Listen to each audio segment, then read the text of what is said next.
Hi guys, welcome to SRP Study Point. Today we are going to discuss about carbon and its compound. It's very important for examination.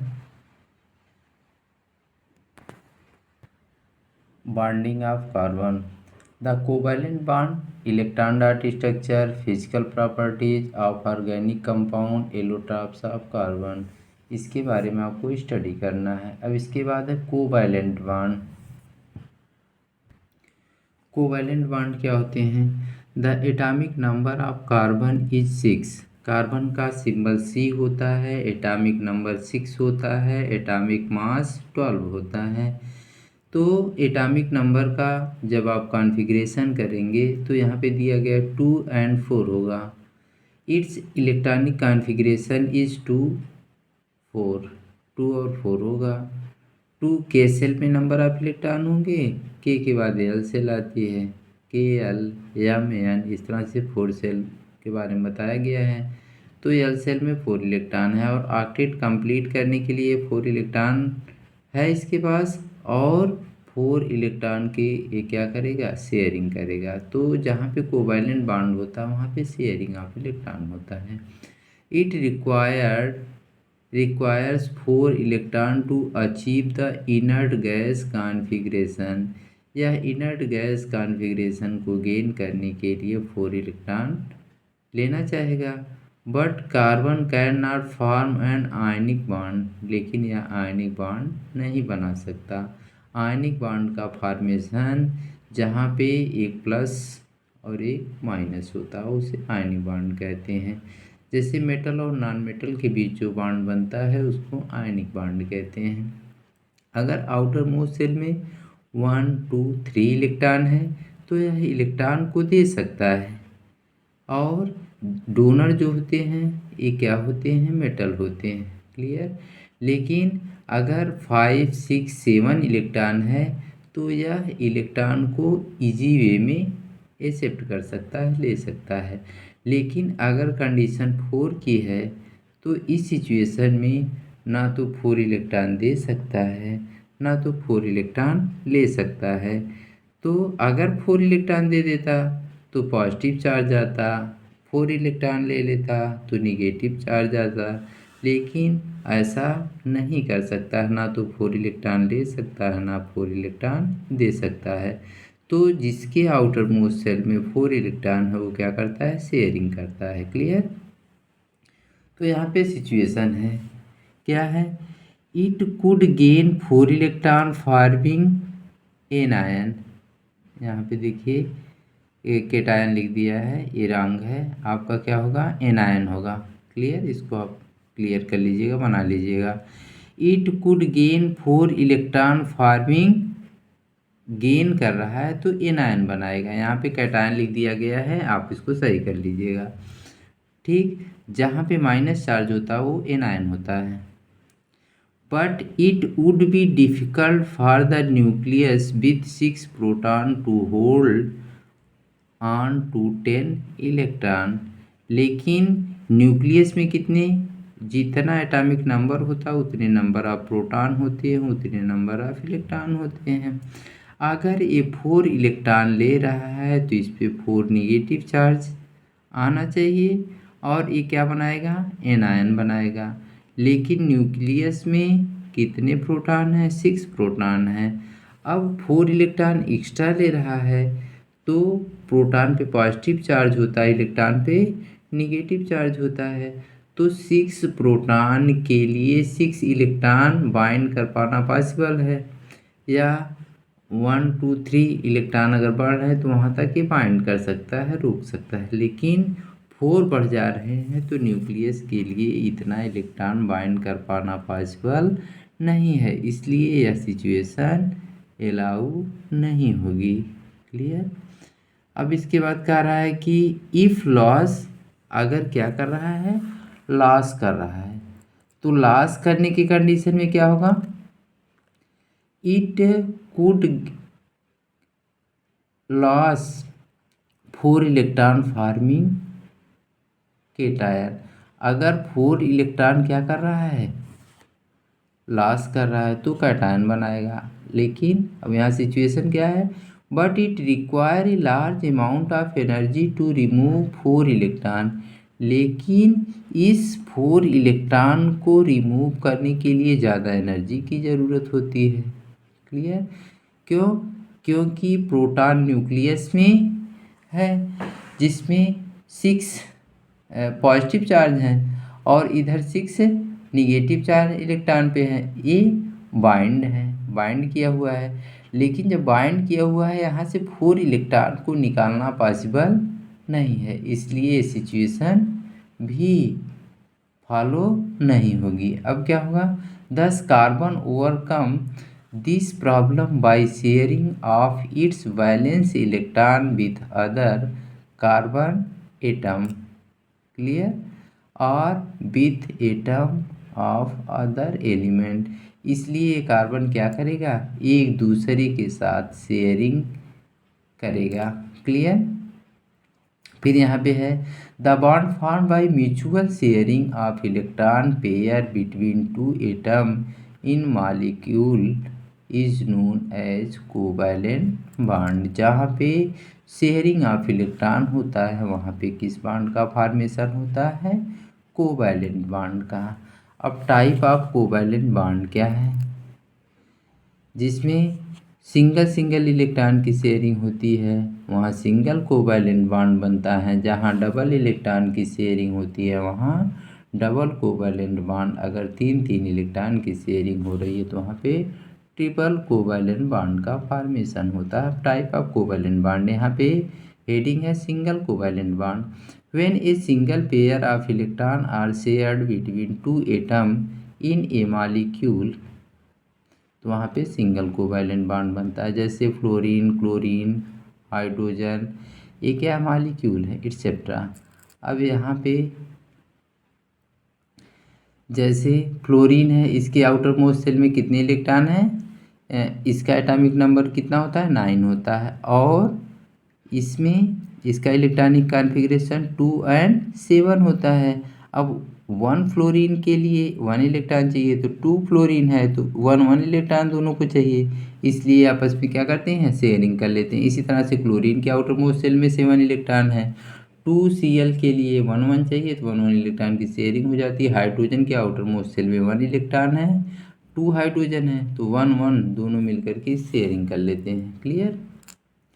फिर है double covalent bond, यहाँ पे 2 electron की sharing होती है। When 2 pair of electron are shared between 2 atom in molecule, for example oxygen molecule, carbon dioxide etcetera. फिर है triple covalent bond, when 3 pair of electron are shared between 2 atom in a molecule. अब nitrogen molecule के बारे में दिया। Nitrogen के outer most shell में कितने इलेक्ट्रॉन होते हैं, 5। इसका एटॉमिक नंबर 7 होता है, तो 2 के शेल में और एल शेल में 5। अब 1 लोन पेयर हो जाएगा और 3 इलेक्ट्रॉन क्या करेगा, शेयरिंग कर लेगा। तो 3 इलेक्ट्रॉन, 2 नाइट्रोजन है तो 3 इलेक्ट्रॉन की शेयरिंग हो जाएगी। इस तरह से एक बॉन्ड बना लेगा ट्रिपल कोवैलेंट। फिर है, ये बहुत इंपॉर्टेंट है, इलेक्ट्रॉन डॉट स्ट्रक्चर आपको एग्जाम में पूछा जाता है। The electron dot structure provide a picture of bonding in molecule in term of the shared pair of electron and octet rule. मतलब कोई भी जो आप कंपाउंड बना रहे हैं, कोवैलेंट बॉन्ड बन रहा है, सभी अपने ऑक्टेट को कंप्लीट करने के लिए एक दूसरे से क्या करते हैं, शेयरिंग करते हैं। अब यहाँ पे वही एग्जांपल समझाया गया। Formation of hydrogen molecule, atomic number of hydrogen 1 होता है, नंबर ऑफ वैलेंस इलेक्ट्रॉन 1 है। तो देखिए 1 हाइड्रोजन 1 हाइड्रोजन। अब ये 1 इलेक्ट्रॉन की शेयरिंग हो रही है और इस तरह से बॉन्ड का फॉर्मेशन हो रहा है। फिर इसी तरह से formation of methane molecule, CH4 को मेथेन कहा जाता है। एटॉमिक नंबर ऑफ कार्बन 6 है, इसका इलेक्ट्रॉनिक कॉन्फ़िगरेशन 2 4 है। अब 4 है तो इसको ऑक्टेट कंप्लीट करना है इनर्ट गैस कॉन्फ़िगरेशन गेन करने के लिए।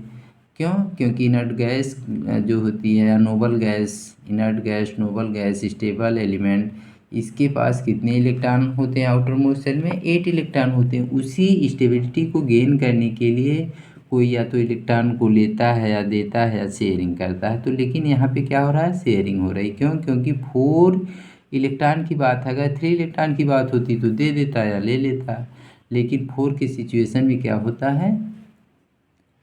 कोवैलेंट बॉन्ड बनता है, यानी शेयरिंग होती है। अब नंबर ऑफ बैलेंस इलेक्ट्रॉन कितने हैं? 4 है। ठीक। एटॉमिक नंबर ऑफ हाइड्रोजन 1 है। नंबर ऑफ बैलेंस इलेक्ट्रॉन इसके पास क्या है? 1 है। अब क्या है सिचुएशन होनी चाहिए? यानी 4 हाइड्रोजन है और कार्बन के पास 1, तो 4 इलेक्ट्रॉन कार्बन के पास है और 1 इलेक्ट्रॉन हाइड्रोजन के पास। तो एक एक इलेक्ट्रॉन की इस तरह से शेयरिंग होगी, तो 4 हाइड्रोजन है, 4 इलेक्ट्रॉन की शेयरिंग कर लेगा तो 8 हो जाएगा। लेकिन हाइड्रोजन को अपना बैलेंस पूरा करने के लिए, बैलेंस सेल पूरा करने के लिए, यानी हीलियम जैसा होना चाहेगा तो 2 इलेक्ट्रॉन चाहिए, तो हीलियम जैसा हो गया। हीलियम भी क्या है? स्टेबल है, हीलियम नियॉन आर्गन। तो हाइड्रोजन को 2 इलेक्ट्रॉन चाहिए, तो ये यहाँ पे अपना डुप्लेट फार्म कर लिया है। और कार्बन को कितना चाहिए? 8 चाहिए, तो देखिए 2 2 2 2 4 8 हो गया। तो इस तरह से कार्बन और हाइड्रोजन के बीच कोवैलेंट बॉन्ड का फॉर्मेशन हुआ। फिर फॉर्मेशन ऑफ कार्बन डाइऑक्साइड। इसी तरह से यहाँ पे देखिए कार्बन का एटॉमिक नंबर 2 4 है, बैलेंस इलेक्ट्रॉन कितने हैं? 4 हैं। एटॉमिक नंबर ऑफ ऑक्सीजन का 8 होता है, 2 6 होता है, इसको 2 इलेक्ट्रॉन चाहिए। अब एक कार्बन को 8 इलेक्ट्रॉन चाहिए, ठीक, लेकिन 4 है, और ऑक्सीजन को 2 इलेक्ट्रॉन चाहिए, और ऑक्सीजन कितने हैं? 2 हैं। तो यहाँ पे 2 2 इलेक्ट्रॉन की क्या हो जाएगी? शेयरिंग हो जाएगी। देखिए कार्बन 2 2 इलेक्ट्रॉन और ऑक्सीजन का 2 2 इलेक्ट्रॉन की शेयरिंग हो रही है। इस तरह से डबल कोवैलेंट बॉन्ड का फॉर्मेशन हो रहा है। फिर फॉर्मेशन ऑफ H2S मॉलिक्यूल। यहाँ पे एटॉमिक नंबर ऑफ सल्फर 16 होता है, 286। अब यह अपने ऑक्टेट को कंप्लीट करने के लिए सल्फर 2 इलेक्ट्रॉन चाहेगा, यानी बैलेंस इलेक्ट्रॉन कितना है? 6 है। और हाइड्रोजन इसके साथ कितना जुड़ रहा है? 2 हाइड्रोजन जुड़ रहा है, एक एक इलेक्ट्रॉन की शेयरिंग कर लेगा, तो सल्फर को 2 इलेक्ट्रॉन मिल जाएगा। और हाइड्रोजन को भी एक एक इलेक्ट्रॉन चाहिए, तो सल्फर से एक एक इलेक्ट्रॉन की शेयरिंग कर रहा है। इस तरह से सल्फर का देखिए S के ऊपर 2 इलेक्ट्रॉन, 2 इलेक्ट्रॉन नीचे है, और एक लेफ्ट साइड में एक राइट साइड में सल्फर का हो गया, और हाइड्रोजन का ऐसे एक लेफ्ट और एक राइट साइड। तो इस तरह से शेयरिंग हो गई। फिर इसके बाद physical properties of organic compound. Organic compound की फिजिकल प्रॉपर्टी क्या है? Most of the organic compound have low boiling point. इसकी बॉइलिंग पॉइंट क्या होती है? लो होती है। क्यों लो होती है? क्योंकि सेम जो मॉलिक्यूल है, सेम एटम के बीच जो बॉन्ड बन रहा है वो वीक बॉन्ड बनेगा। अगर प्लस माइनस के बीच बनता तो वो स्ट्रांग बॉन्ड होता है। जैसा कि आप 3rd चैप्टर में पढ़े हैं, मेटल और नॉन मेटल के बीच जो बॉन्ड बनता है वो इलेक्ट्रोवायलेंट बॉन्ड होता है, वो स्ट्रांग बॉन्ड होता है। और ये क्या है? ये नॉन मेटल के बीच बन रहा है, ठीक। तो कौन सा बॉन्ड फॉर्म करेगा? वीक बॉन्ड फॉर्म करेगा। क्लियर? तो most of the organic compound have low boiling and melting point due to weak force of attraction. Intermolecular forces of attraction, यानी इंटरमॉलिक्यूलर सेम के बीच हो रहा है। फिर between these molecules most carbon compound are poor conductor of electricity. Carbon compound ये poor होते हैं due to the absence of free electron and free ions. इसके पास फ्री इलेक्ट्रॉन और फ्री आयन क्या है? एब्सेंट है, जिसके कारण ये कौन से बॉन्ड बनाते हैं? वीक बॉन्ड बनाते हैं। फिर है allotrope of carbon. Allotropes of carbon. Allotropes क्या है? The phenomena in which the element exist in 2 or more different physical state with similar chemical properties are called allotropy. यानी जिसकी फिजिकल प्रॉपर्टीज क्या हो? सेम हो, सॉरी डिफरेंट हो, but chemical properties क्या है? सेम हो उसे क्या कहेंगे, एलोट्रॉपी कहेंगे। क्लियर। यानी फिजिकल प्रॉपर्टी, फिजिकल एक्सटर्नली दिखने में कोई हार्ड है, कोई सॉफ्ट है, कोई इलेक्ट्रिक का कंडक्टर है, तो वो फिजिकल प्रॉपर्टी हो गई। और केमिकल प्रॉपर्टी जो इंटरनली उनका रिलेशन है वो कैसा होना चाहिए, सेम होता है, उसी को एलोट्रॉप्स ऑफ कार्बन कहते हैं।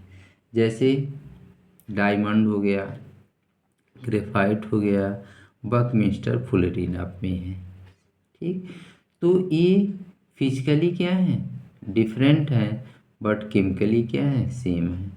तो इसलिए ये कार्बन की क्या है, एलोट्रॉप्स हैं। क्लियर। तो once again listen, the phenomena in which the element exist in two or more different physical state, दो या दो से अधिक फिजिकल स्टेट इनकी है, लेकिन ये सिमिलर केमिकल प्रॉपर्टीज, इनकी केमिकल प्रॉपर्टीज क्या है, एक दूसरे के क्या कहलाते हैं, एलोट्रॉपी कहलाते हैं। Carbon has 3 main allotropes, carbon के 3 एलोट्रॉप्स हैं, जिसमें आपका डायमंड है। डायमंड क्या है, in this carbon an atom is bonded to 4 other atom of carbon forming 3-dimensional structure। ये 3-dimensional structure को शो करते हैं। It is the hardest substance and an insulator, और ये क्या होते हैं, इंसुलेटर होते हैं, मतलब इसमें करंट फ्लो नहीं हो सकता। It is use for drilling rock and cutting. It is also use for making jewellery. ये बहुत ही हार्ड होता है, इसलिए इसकी ड्रिलिंग की जाती है हेल्प से रॉक में, और कट किया जाता है तो डायमंड से कटिंग की जाती है, और ज्वेलरी में इसका यूज किया जाता है। जैसे डायमंड की लोग अंगूठी पहनते हैं, तो ये बहुत कीमती भी है और बहुत ही हार्ड है। फिर इसके बाद क्या है, ग्रेफाइट। ग्रेफाइट क्या है, उसी का एलोट्रॉप्स है, कार्बन का एलोट्रॉप्स है। In this is carbon atom is bonded to 3 other carbon atom. It is a good conductor of electricity and use as lubricant. ये लुब्रिकेंट के रूप में भी यूज किया जाता है, और ये गुड कंडक्टर ऑफ इलेक्ट्रिसिटी होता है। तो इसमें डायमंड और ग्रेफाइट में क्या डिफरेंस है, स्ट्रक्चर का डिफरेंट होता है। ग्रेफाइट में स्ट्रक्चरली जो होते हैं फ्री इलेक्ट्रॉन होते हैं, जिसके कारण इसमें करंट फ्लो होता है। बकमिस्टर फुलरिन क्या है, ये बॉल लाइक स्ट्रक्चर होता है। It is an allotropes of the carbon containing cluster of carbon 16 या 16 carbon atom join together to form spherical molecule. It is dark solid at room temperature, या room के temperature पे dark होता है, solid state में होता है, और ये फुटबॉल लाइक स्ट्रक्चर होता है। क्लियर। इसको बकमिस्टर फुलरिन ने बताया था, इसलिए इनके नाम पे ही इसका नामकरण किया गया है। फिर है versatile nature of carbon, hydrocarbon, isomerism, homologous series, functional group, nomenclature of functional group, इसके बारे में आपको जानना है। अब वर्साटाइल नेचर ऑफ कार्बन क्या होता है, इसमें देखिए, the existence of such a large number of organic compound is due to the following nature of carbon. Versatile का मतलब होता है कई रूपों में मिलना, ठीक है, कई प्रॉपर्टी के बारे में शो करना, या परिवर्तनशील कह सकते हैं। ठीक। कैटनेशन क्या होता है, इसमें सेल्फ लिंकिंग कैपेसिटी होती है, यानी कार्बन कार्बन से जुड़ने की जो कैपेसिटी होती है उसी को कैटनेशन कहते हैं। और टेट्रावैलेंट नेचर मतलब कार्बन की वैलेंसी 4 होती है, या 4 अपनी 4 बॉन्ड से किसी के द्वारा ये जुड़ते हैं। जैसे कैटनेशन क्या है, the self linking properties of an element mainly carbon atom through covalent bond to form long straight branch and ring of different size are called catenation. यानी कार्बन से कार्बन के जुड़ने की जो सेल्फ लिंक कैपेसिटी होती है उसी को कैटनेशन कहते हैं, या स्टेट चेन भी बना सकते हैं, ब्रांच भी बना सकते हैं। क्लियर। या रिंग भी बना सकते हैं। फिर है this property is due to, इसकी प्रॉपर्टी क्या है, the small size of the carbon atom, the great strength of carbon carbon bond. Carbon can also form stable multiple bond, double multiple bond बनाता है with itself and with the atom other element. देखिए यहाँ straight chain है, carbon carbon से जुड़ करके propane बना लिया, कार्बन कार्बन से जुड़ करके ब्यूटेन बना लिया। फिर ब्रांच चेन में देखिए यहाँ पे क्या दिया गया है, ब्रांच चेन में ए प्रोपेन है, 3 कार्बन की चेन है तो प्रोपेन हो गया, और एक साइड से मेथिल ग्रुप जुड़ा है तो इसका नाम हो गया 2 मेथिल प्रोपेन। और यहाँ पे देखिए मिडिल कार्बन में 2 पोजीशन पर 2 मेथिल ग्रुप जुड़ा हुआ है तो यहाँ पे हो गया 1 2 3 स्टेट चेन है। अब उसमें साइड से क्या हुए 2 मेथिल ग्रुप जुड़ा हुआ है तो ये हो जाएगा 2 2 डाई मेथिल प्रोपेन। यहाँ पे एक ही मेथिल ग्रुप जुड़ा है फर्स्ट में, इसलिए 2 मेथिल प्रोपेन होगा, और यहाँ पे 2 मेथिल ग्रुप जुड़ा है इसलिए 2 2 डाई मेथिल प्रोपेन होगा। फिर रिंग स्ट्रक्चर फॉर्म करता है, कार्बन कार्बन से जुड़ता है तो इसको कहेंगे साइक्लोहेक्सेन। Clear, cyclohexane. फिर ए है साइक्लोब्यूटेन। फिर टेट्रावैलेंट नेचर क्या है, carbon has valency of 4, carbon की वैलेंसी 4 होती है, टेट्रावैलेंट नेचर है। It is capable of bonding with 4 other atoms of carbon or some other heteroatom with single covalent bond as well as double or triple। अब देखिए यहाँ पे chloroethane है, chloroethane है यानी CH3 CH2Cl है, क्लोरोइथेन हो गया। यहाँ पे फंक्शनल ग्रुप क्या है, OH है इसलिए, और 2 कार्बन है तो इथेन हो गया, और आल इसमें जोड़ देंगे, ई को हटा के इथेनॉल हो गया। अभी नॉमेनक्लेचर में आगे आपको इसके बारे में बताया जाएगा। फिर है यहाँ पे इथेनल, यहाँ पे CHO ग्रुप जुड़ा है, CHO जिसमें एल्डिहाइड होता है, और इथेन से ई को हटा करके वहाँ पे क्या जोड़ दिया जाता है, Al जोड़ दिया जाता है। अगर OH ग्रुप जुड़ा है तो उसमें लास्ट में ई को हटा के OL जोड़ देते हैं। CHO ग्रुप जुड़ा है तो उसमें Al जोड़ देते हैं। क्लियर, इसी तरह से हाइड्रोकार्बन्स हैं, compounds of carbon and hydrogen are known as hydrocarbon. जो कार्बन हाइड्रोजन के साथ कंपाउंड बनाता है उसे क्या कहेंगे, हाइड्रोकार्बन कहते हैं। फॉर एग्जांपल मेथेन हो गया, एथेन हो गया, इथीन, इथाइन, ये सब क्या है, हाइड्रोकार्बन है। क्लियर। अब यहाँ पे देखिए हाइड्रोकार्बन को 3 पार्ट में डिवाइड किया गया है, सेचुरेटेड, अनसेचुरेटेड और एरोमेटिक हाइड्रोकार्बन, जिसमें क्लास 10th में केवल सेचुरेटेड और अनसेचुरेटेड को पढ़ना है, एरोमेटिक को आप नेक्स्ट क्लास में पढ़ेंगे। जिसमें अल्केन का फार्मूला होता है CnH2n+2, और अनसेचुरेटेड हाइड्रोकार्बन 2 तरह से हैं, एल्कीन अल्काइंस हैं, इसका फार्मूला होता है CnH2n, और इसका अल्काइन का फार्मूला होता है CnH2n-2। यानी अल्केन में क्या होता है, जितना कार्बन होता है उसका जस्ट डबल हाइड्रोजन होता है और +2 होता है। इसके फार्मूले में इस तरह से हम कैलकुलेशन करते हैं। अल्कीन में क्या होता है, जितना कार्बन होता है उसका जस्ट डबल हाइड्रोजन होता है। अल्काइन में क्या होता है, जस्ट जितनी कार्बन है उसका जस्ट डबल हाइड्रोजन से 2 माइनस कर देते हैं, वो अल्काइन हो जाता है। फिर सेचुरेटेड हाइड्रोकार्बन,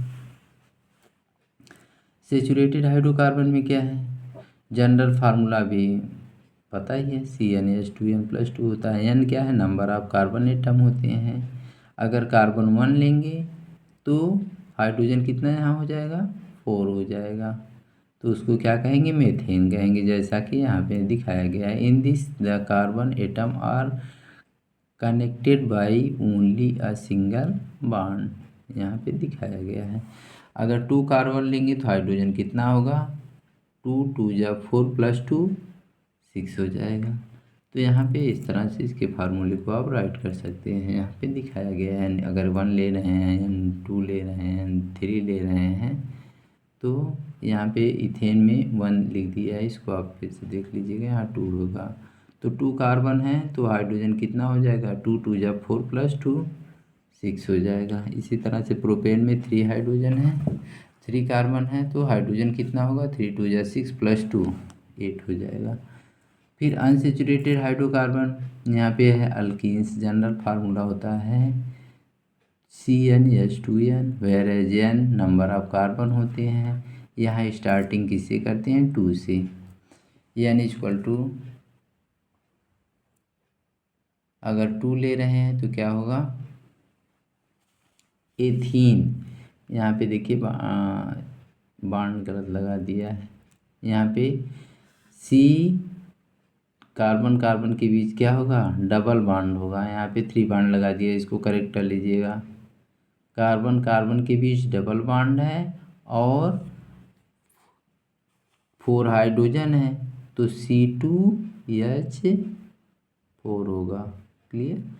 तो यहाँ पे ट्रिपल बॉन्ड कर दिया, इसको आप करेक्ट कर लेंगे। इसको इथीन कहते हैं, जहाँ पे डबल बॉन्ड होता है उसके लास्ट में इन जुड़ता है, इथीन हो गया। फिर इसी तरह से प्रोपेन यहाँ लिख दिया है तो क्या होगा, प्रोपीन होगा, यहाँ भी गलत लिखा है। ठीक, CH3C डबल बॉन्ड CH है तो यहाँ पे कितने कार्बन, 1 2 3 कार्बन है तो प्रोप हो गया। और इसमें ईन जोड़ा जाता है, अल्कीन है ना तो इसमें ईन जोड़ा जाता है, तो यहाँ एन लिख दिया है तो गलत है, इसको सही कर लीजिए, प्रोपीन होगा, ENE। फिर इसके बाद है यहाँ पे 1 2 3 4 कार्बन है तो यहाँ पे ब्यूट होगा तो ईन जुड़ जाएगा, ब्यूटीन हो जाएगा। क्लियर। फिर अभी नोट्स बना लीजिए आप, इसके बाद फिर अच्छे से एक्सप्लेन किया जाएगा। फिर है एल्काइंस, जनरल फार्मूला इसका होता है CnH2n-2, यानी जितना कार्बन उसका जस्ट डबल हाइड्रोजन से 2 माइनस कर देंगे, वो अल्काइन हो जाएगा। यहाँ पे देखिए 2 कार्बन है तो कितना हाइड्रोजन होगा, 4 - 2 यानी 2 हो जाएगा, C2H2 तो इथाइन हो गया। इसमें ट्रिपल बॉन्ड लगेगा। कार्बन की वैलेंसी को हमेशा केयर करना है कि 4 होनी चाहिए बस। ठीक। अब यहाँ पे प्रोपाइन है, यहाँ पे देखिए कार्बन की वैलेंसी 4 हो रही है, 3 कार्बन इसके साथ, 1 हाइड्रोजन के साथ, और यहाँ पे ब्यूटाइन हो गया। फिर electron dot structure of hydrocarbon, यहाँ पे बहुत इंपॉर्टेंट है। अब जैसे मेथेन का अभी भी ऊपर बताया गया था, हाइड्रोजन के साथ ये क्या कर रहा है कि वैलेंस की शेयरिंग कर रहा है इलेक्ट्रॉन की। यहाँ पे कार्बन कार्बन के बीच कितनी इलेक्ट्रॉन की शेयरिंग हो रही है, एक एक। हाइड्रोजन के बीच भी एक एक इलेक्ट्रॉन की शेयरिंग हो रही है। इस तरह से इसका ऑक्टेट कंप्लीट हो रहा है कार्बन का, और हाइड्रोजन का डुप्लेट कंप्लीट हो रहा है। तो इस तरह से ये प्रोसेस में है। फिर इसके बाद आइसोमेरिज में है। आइसोमेरिज में क्या होते हैं, compound having the same molecular formula but different structure formula and properties are known as isomer and this phenomena is known as isomerism. यानी मॉलिक्यूलर फार्मूला क्या होता है, सेम होता है, बट डिफरेंट स्ट्रक्चर, स्ट्रक्चर क्या होता है, डिफरेंट होता है, and properties are known as isomer. Structure और प्रॉपर्टी डिफरेंट होती है, फार्मूला सेम होता है, उसे क्या कहते हैं, आइसोमेरिज्म कहते हैं। जैसे सुक्रोज होता है, सुक्रोज का फार्मूला होता है C12H22O11 होता है, लेकिन इसमें क्या होता है, ग्लूकोज और फ्रक्टोज तो होते हैं, लेकिन इसके स्ट्रक्चर में क्या होता है, डिफरेंट होता है। एक में एल्डिहाइड ग्रुप होता है, एक में कीटो ग्रुप होता है, कीटोन ग्रुप होता है। तो इस तरह से फार्मूला सेम होता है और उसका स्ट्रक्चर क्या हो, डिफरेंट हो, तो वहाँ पे उसको क्या कहेंगे, आइसोमर कहेंगे, और प्रोसेस को क्या कहेंगे, आइसोमेरिज्म कहेंगे। फिर है structural isomerism.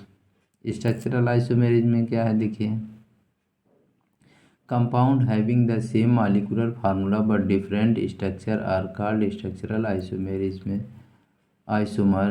Isomers of butane का, ये आपसे पूछा जाता है। देखिए ब्यूटेन में ब्यूटेन में होता है कार्बन 4, हाइड्रोजन कितना होता है 8 होता है ना।